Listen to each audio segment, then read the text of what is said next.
I've always loved music. It can be used for self-expression, it can be used to unite people, to build a space where everyone is sort of present in the moment. That's a really special thing. I can remember being around the age of 7 and dancing in the living room to whatever my mum had on her iPod. She listened to a lot of electronic music, Todd Terje, Swedish House Mafia, Avicii. So I've always had a bit of a musical influence growing up. I love making music. I spend some time doing it every single day. Love making techno music, house music. I love DJing as well. That's something I'm really passionate about, and if I can somehow use these tools in my job, then that's my goal. I know that I want to land a career in the music industry, but I don't know how, and I have a lot of uncertainty with what process to use. I sent about 100 emails to artists, DJs, music producers in the hopes that some would reply and give me the chance to better my understanding and gain some perception about how to enter the music industry. Photographer, DJ, events manager, he dabbles in all of it.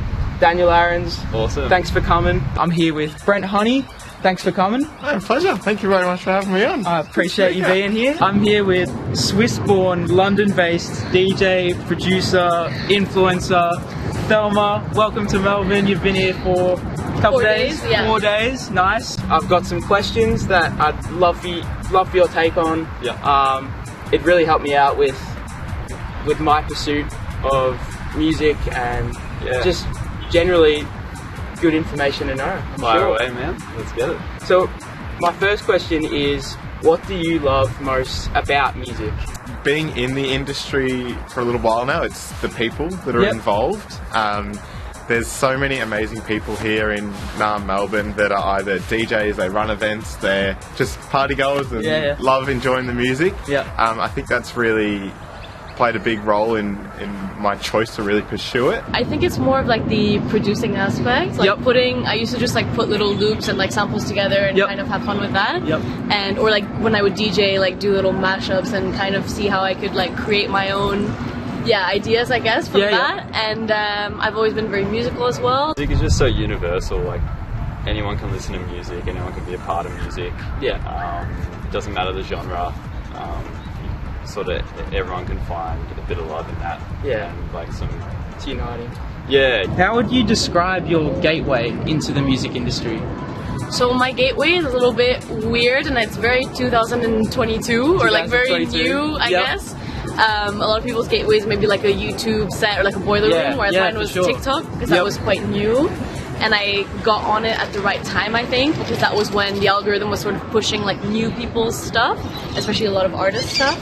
And I think using that rather than like Instagram made it available to new people to see, and that really helped me. Just a few videos went like semi-viral, I guess I'd say, with some songs that I was testing out, and then I kind of just built a fan base from there and met some really cool producers through the app that I met in like real life, but I got very lucky, I think. My dad had a 50th in our backyard, and he had a few mates that are guitarists and whatever, and they played.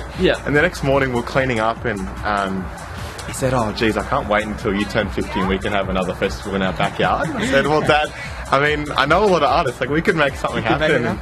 I ran a festival in our backyard a year later to that day, and that had 8 artists from Victoria and New South Wales, and we raised $10,000 for the bushfires. And one of the DJs stayed over that night, and I said in the next morning as we're cleaning up, "Do you reckon you could show me a thing or two?" And I'd always like enjoyed dance music and like gone to like your festivals and BTV and like that kind of thing. But then it wasn't until I saw the way that the DJ, Beth Grace was her name, could just make the crowd so happy. And so then from there I got some little decks and then started pursuing it more, and then the more music you play, the more you want to find. And then before you know it, like, I'm invested. I always wanted to make music, I just never really knew how.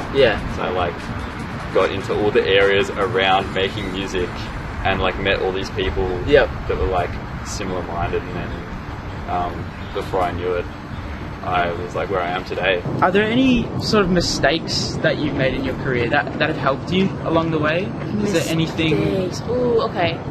I think like wanting to release stuff too fast. Right. Yeah. I released one of my first songs only like 3 months after starting to produce, and although it like sounded good, it was like kind of far away from the sound that I'm into now, and I wish I'd maybe given myself a little more time to decide, because then once you put something out, people kind of expect things in that same like sort of niche, and you don't want to be confined to that. To just that.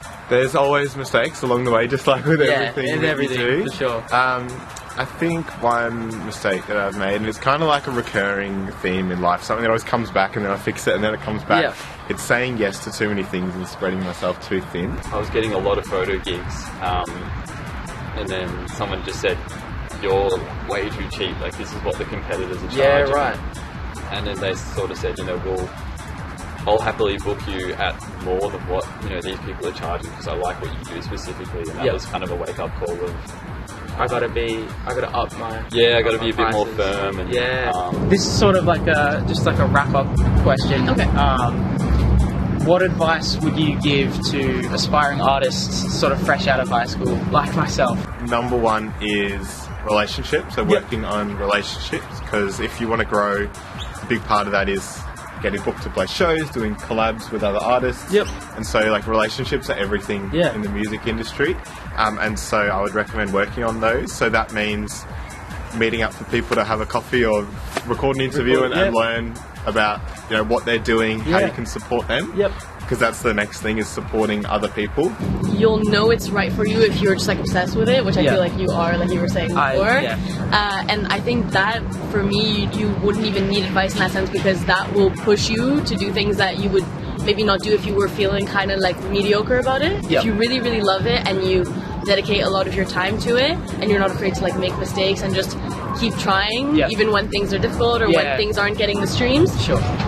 The person who keeps pushing is like the one that ultimately like not wins, but like gets through it. If you're coming out of high school and you're thinking, I have to go to uni, or like I have to do this, then find something in uni you want to do. For example, if you want to make documentaries, you can do journalism, you can do music journalism. You can go and do sound production.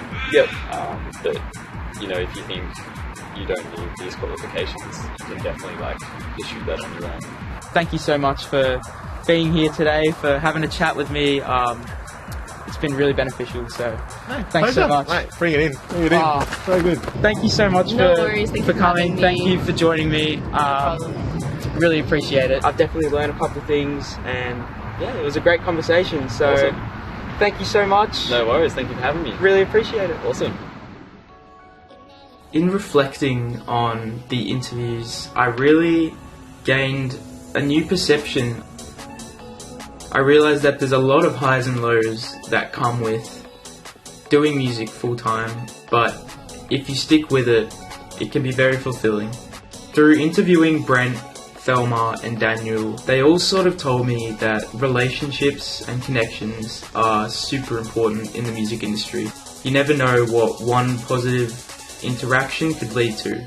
If you want something and you want to pursue something, nothing is stopping you from gaining that opportunity. As cliche as it sounds, you should just follow your dreams and pursue whatever makes you happy, whatever aspirations give you the most fulfillment. That's what life is about.